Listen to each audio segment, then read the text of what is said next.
Say yes to new beginnings. Yes. Say yes to new beginnings. Yes. Say yes to. Back to the story. You were saying your mom died of your siblings. Yes. So what happened? They were out and they asked me if they were all on drugs. I said yes, they were on anti-hypertensive drugs, and some of them were on 3 or 4 anti-hypertensive drugs. So they were disqualified on that ground.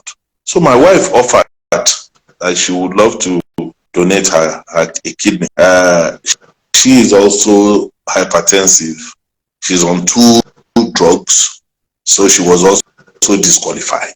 Then my daughter offered to donate a kidney. She's an undergraduate at Unilag, and that one I said no, complete no. And she was like, "Why?" And she will do it. She wants to do it. I said no. I'm not going to accept it. You might want to do it, but I am not going to accept that kind of donation from you. I mean, you have your life. You have a whole life ahead of you. You're just in your 20s. I'm almost 60. So I'm not going to. That would be very selfish of me. So I refused that offer. If taking a kidney from you is what's going to make me survive this, then I would rather just go. So you guys can stay and live your own life.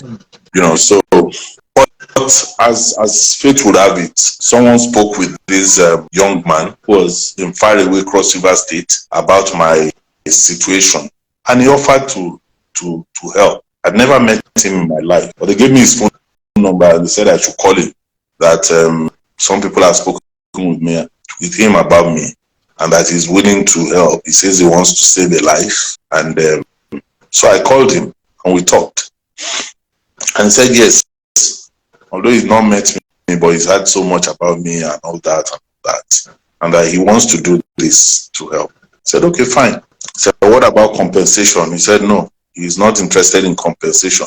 Wow. But if after everything I decide to give him something, he wouldn't say no. But really, he just wants to help. He wants to save. So we met at the hospital. I was scared that this would not be a match again. I had brought 2 people and they didn't match. So this was the 3rd one. So we met at the hospital. They did all the tests and all the cross-matching tests and everything. And surprisingly, it was a perfect match. Wow. Perfect match, So immediately they gave us a date that we should come in for admission, and I should pay the necessary bills, and then we'll do the surgery. So I got in touch with my contact with Kayode Ajala and told him that yes, this was how far I'd gone, and that I'm ready to go in now. The hospital had given me a bill. They asked me to send the bill to them. I sent the bill and they paid. How much was the bill?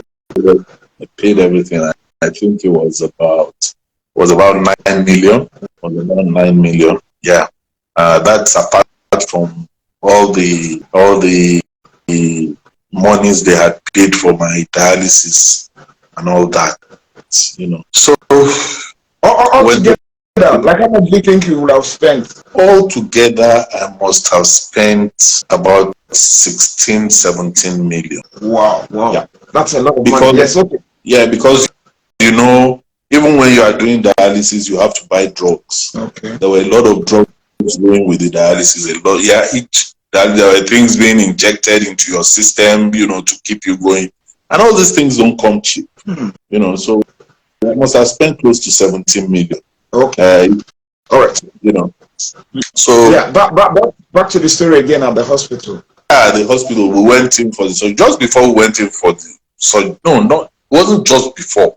Just before I began to source for that hospital, the hospital in Abuja, one night I got a call, and it was from my good friend Dele Momodu, and he was very, very angry with me, very angry, and I had to start apologizing to him. Why was he angry? He said he heard that I had this problem. Why didn't I call him? And I said, well, it's true I have this problem. And I asked him who told him. He said, well, he got a call from Kayode Ajala, and Kayode Ajala told him that, hey, have you heard that Kayode has this ailment? And he said, no, he didn't tell me. But Bob D anyway called me that night. He was angry, and I had to take time to apologize and beg him and explain that I didn't want to turn this thing into a fun fair. I didn't want to turn it into some kind of fundraising, you understand? And that was why I was keeping it to myself. And that at any rate, Femi Otedola had intervened. Do I then need to bother anybody again when someone was already, I didn't want to turn my situation into a fundraising, So he understood and he said, okay, no problem. What are we going to do? Blah, blah, blah. The following day, he sent me some money and all that. He sent my wife some money as well.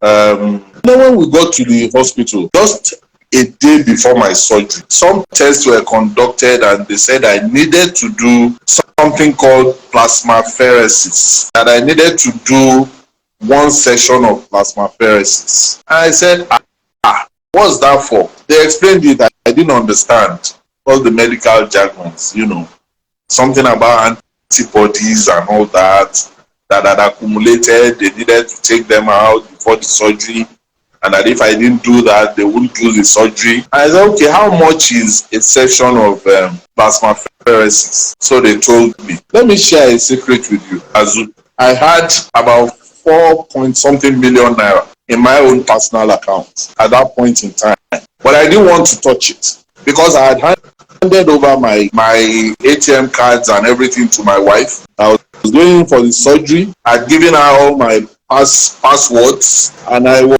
was keeping that money in case, just in case anything went wrong and I died in the process. I wanted my wife and my kids to at least have some money. So I'd given all that to her. I had about 4.5 million in my personal account at that time. So when they came with this plasmapheresis thing, I asked how much. They said 800,000. And I tell you, nothing would make me touch that money I wanted to leave for my wife and kids.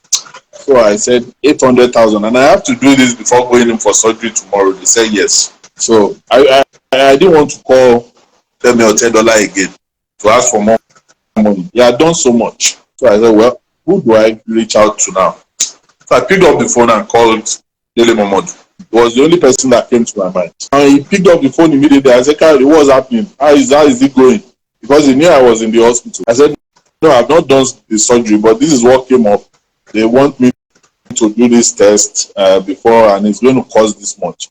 He said, send your account number. Immediately, just 10 minutes later, he sent the money to me. Wow. So, and I sent the money to the hospital. I did that test. And the following day, we went in for the surgery.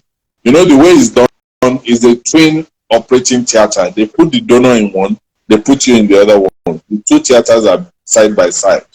So as they harvest the kidney from the donor, they bring it to you. So the donor was there, I was there. They took out the kidney, they harvested the kidney from him, and they brought it to me.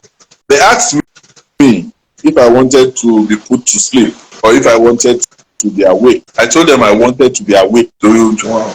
I wanted to see everything they were doing. So they just covered up my face, but I was awake. I was wide awake. I knew when they caught me. I knew when and the doctors were gisting and laughing and talking, and some of them were even talking to me, asking if I was okay. They are doing this now, they are doing that now. I said, okay, fine. The surgery took about 5 hours.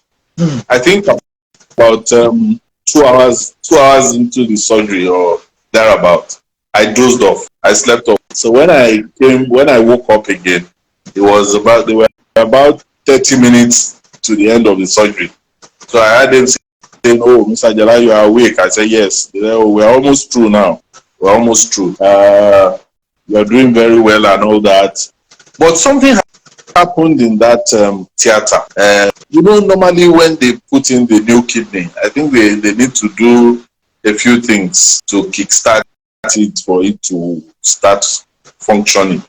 But in my own case, immediately they put in the new kidney, picked up immediately. It picked up immediately. The doctors were like, wow, this is amazing. One of them even went outside to tell my wife that what just happened now is quite amazing. Your husband will put in the kidney and he just picked and it's working perfectly and all that. So it took me into the intensive intensive care unit. I mean, in all the experience, in all the sojourn, the experience in the ICU for me was the most traumatic. Not even the surgery and all that, but I had to spend 1 week in ICU. And why? And in that ICU, yes, because you have to be under observation. It's a normal procedure. You have to be in the intensive care unit. And you know, the intensive care unit is a highly sterilized environment. When you do a kidney transplant, you are very prone to infections because your immunity is very low. Even after the transplant, you are taking immunosuppressive drugs. Immunosuppressive drugs are to ensure that your body does not begin to fight that kidney. Remember, that kidney does not belong to you. So if you don't take immunosuppressive drugs, your body will reject that kidney. So you have to keep taking those drugs. Immunosuppressive will reduce your immunity. So you are very prone to infections and all that. So when you are in the ICU, you are completely isolated. Nobody visits you. You can't use your phone. You are just there taking your drugs, and the doctors are coming, your injections, your infusions and all that, and you can't get up from your bed because there are things attached to your body all over the place. So you are just on the bed for 1 week. It was very traumatic for me. Very, very traumatic. But again, something happened. I was supposed to spend 7 days in the intensive care unit. But on the sixth day, the doctors came and said, hey, why are we keeping this man here? He's doing very well. He's doing perfectly well. So take him out. So I spent only 6 days. I spent only 6 days, and he took me out and put me in a private room, gave me back my phones and all that. What a riveting story. So that's it. I was there. And then after that, I was in the guest house of the hospital for another 3 weeks. Wow. My former boss, Dr. Kachiku, also heard about it. And he came to Abuja. He took a flight and came all the way to Abuja and came to meet me at the guest house of the hospital and spent. Okay, so I was telling you, Dr. Kachiku came to Abuja, he was with me, came to meet me at the hospital guest house, spent quite a long time with myself and my wife. And funny enough, do you know who told him too? I was not the one who told him. I asked him who told him, and he said it was Femi Otedola who called him. And Femi Otedola called him to tell him that, hey, your boy is sick, but he's in hospital, he's being taken care of. Do you know about this? And he said he told him, he didn't tell me. How did he tell me anything? Okay. Have you seen Femi Otedola after the surgery? I have not. I have tried to, but I have not. Okay. I have reached out to him a number of times. He was not in the country when I came out of the hospital. And I kept tabs on him for quite a while, but kept moving from one spot to the other. At the time when he came into the country at that time, I think he just breezed in to attend the burial in the north. Came in his private jet and left in his private jet, So it's been very difficult to see him. But okay, but have you spoken on phone with him? No, but I know my messages get to him. Okay. Because he responds to them, and he sends me goodwill messages. Okay. I know I'll get to see him one of these days. Yes. Okay. Now, so what would you like to say to him now? If you get to see him today, now what would you say to him first? He saved my life. I'm alive because God used him.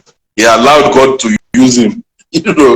Because if he hadn't stepped in at the time he stepped in, the story would have been different. Honestly, the story would have been different. Okay. Now, how about the gentleman that gave you one of his kidneys. Have you seen him after the operation? Oh, of course, of course. He's a member of my family now. Of Okay. course, of Okay. course. We were in the hotel at the hospital together before he now left and went back to Cross River State. Okay. Would you like to keep his identity anonymous, or would you like to say something about him also? No, I wouldn't. I don't have his permission to reveal his identity. Okay. I wouldn't want to do that. Okay. Now, did you compensate him financially, or he did it gratis? Well, whatever I did for him, I did after the successful surgery. But Okay. before I went in for the surgery, he didn't collect a dime from me. But after Interesting. the surgery, I felt a compulsion to do something for him. Okay. And Okay. I've done that. Now, you said something about the 4.5 million naira that you left for your wife. Did you take back your money, or you allow that to?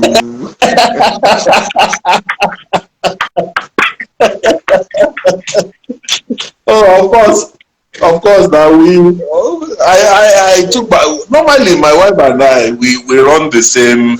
We practically run the same account. She has access to my funds anytime. But I just put that there because I didn't know anything could happen. And I didn't want to touch that fund. Okay. Access to even now she has all my passwords and everything. Okay. But who is in custody of the money? Your wife now, or you? Did it revert to you, or she's still keeping the? After the surgery, there were expenses to be met. Like when I was leaving the hospital, I had to buy drugs. I stocked up on my drugs, and we bought drugs of almost 1 million naira. Wow. Which will last me for about 6 months. At that time, I didn't want to take any risk going to buy drugs from the pharmacies and all that. I didn't want to buy the wrong drugs, so I bought all my drugs from the hospital. I paid close to 1 million naira. It came from that money. Okay, I understand.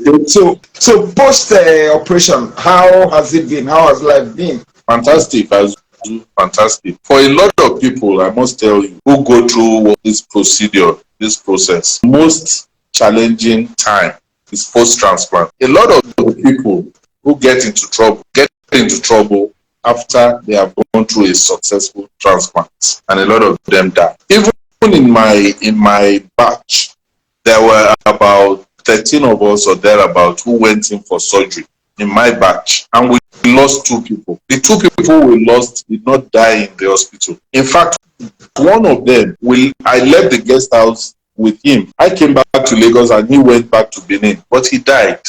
He died about 4 or 5 months later. I know of another guy who went through the process, came back and went to a party, started drinking what he should not drink, picked up an infection, and he died. So what am I trying to tell you? The post-transplant management is very, very key. That is when a lot of people get into problems. Some will go eat what they are not supposed to eat. Some will start skipping their drugs. Now I have drugs to take at 6 a.m., at 8 a.m. I also have drugs to take at 8 p.m. and 10 p.m. every day. But a lot of people, maybe because of funds, some don't have the money to sustain it. They start skipping drugs to save money. And then the graft, the kidney that is put in them, begins to be traumatized. At the end of the day, they run into trouble. It ends up taking their life. So I have not had that problem because I have been very, very disciplined. I have not had that problem. I go for my checkups once in 3 months. And since I had the transplant, I have not. The doctors have not complained. Okay. I go there and everything is perfect. We thank God for that. So what are foods, that they ask you to abstain from? Are there specific foods, that you can no longer take? Well, oily foods are not good. They're not good for the kidneys. You can eat practically everything, but you must do it in moderation. And they asked us to avoid grapes, oranges because they are acidic, pineapples because they are acidic. But you can take other things. Alcohol. Completely no. That's a no. Smoking, no. You were telling me something about this whole thing, starting in the church. Which church was that? Oh, Celestial Church of Christ. Okay, which of the branches? Genesis Parish at Ayobo. We have two parishes called Genesis, but this happened at the one at Ayobo. Okay. That was where I was conducting the service when this thing happened. Okay. How do you feel, that God used the female Tedola to rescue you from the jaws of death, and that God has also given you a second opportunity to be alive, having just survived the kidney transplant? It can only be described as a miracle. Divine intervention, because it not only came, it came at the right time. You understand? It was just purely divine intervention. And given the fact that I also made little or no effort, it wasn't as if I was calling him, it wasn't as if I was going to his house, it wasn't as if I was running after him all over the place. So it could only have been divine intervention. It could only have been God that used it. It had nothing to do with my relationship with him. It had nothing to do with whatever I did to make him do it. No, I didn't have to convince him. Nothing. He just heard about it and he responded spontaneously. God will bless you, Tedola. Bashiridele Momodu also, and Larry Alfred, and all the people who also stood by you. Before going in for the operation, you said you handed over everything to your wife, your ATM, your account number, your PIN number, what did you say to her that, okay, in the event that I go in for this operation and I don't come back, what was the advice to her? I didn't say anything to her, because if you know my wife, she doesn't see the negative side of anything. In all our conversations while I was at the hospital, she was always telling me of the things we were going to do when I leave the hospital. So she is just a one-way person. You are going in for that surgery, you are coming out alive, and we're going back to Lagos, and we're going to do this, and we're going to do that, and we're going to do that. So I didn't want to dampen her spirits by telling her, hey, what if I don't come out alive? I didn't say that. I would just listen to her, keep my thoughts to myself. But when it came to handing over those things, I just said, hey, I'm going in for surgery now, and I can't be holding all these things. So you take this, you take this, you take this. I have this amount of money in this account. I have this amount of money in this account. And you know my passwords anyway. So just hold on to it. You may need to spend some money. You can take from there and all that. So I just handed it over to her. But in my mind, I knew that I was thinking, well, if this does not work and I go away, she already has everything with her. I didn't want to tell her, what if I die? No. I didn't tell her that, because I know she's not that. She doesn't want to hear such things. So I didn't tell her that. Okay. So what was the greatest lesson, that this whole experience has taught you? Take your health seriously. Okay. Before that thing happened, I can't remember the last time I went for a medical check. It just wasn't in my program. Once I'm healthy and I'm on my feet and I'm good to go, I just go. But one big lesson I learned is that we must take our health very, very serious. We must do regular checkups, not just the kidney. We must do regular checkups: the eyes, the nose, the ears, the teeth, the internal organs. Everyone must learn to do that at some point, and do it at regular intervals. I never used to do that. Perhaps if I had done that, this thing would have been arrested before it got to the end stage. Yeah. Because renal failure has stages. It goes from stage to stage. So maybe if I had detected this early, I wouldn't have had to do a transplant. It would have been corrected. It would have been reversed. There are cases of people whose kidney. Okay, let me put it this way. There is acute renal failure, which can be reversed. And there is chronic renal failure. I didn't know about mine until it got to the chronic stage. Perhaps and it went through the acute stage. I didn't know until it got to it went through stage 1, stage 2, stage 3, stage 4, until it got to stage 5. I only got to know when it got to stage 5. So if people check on their health regularly, some of these things might be avoided. That's one big lesson I learned from what happened to me. Considering that the Almighty God has given you a second chance to live, is there anything that you used to do that you wouldn't do anymore? Is there anything that is going to change about your life, your person, your the totality of Kayode Ajala? As so many things have changed. So many things have changed. So many things have changed. I don't drink. I don't touch alcohol anymore. I don't smoke. You hardly see me out there. I'm not out there. I like to live a very private life now. Very private life. This interview, for instance, I'm doing because of my relationship with you, and because I hold you in very high esteem. Thanks so much. Perhaps if another journalist had come to me, I would have looked for an excuse and I would have run away, because I try to keep myself out of the public glare. These are things that have changed about me. Yeah. Before now, you will see me everywhere.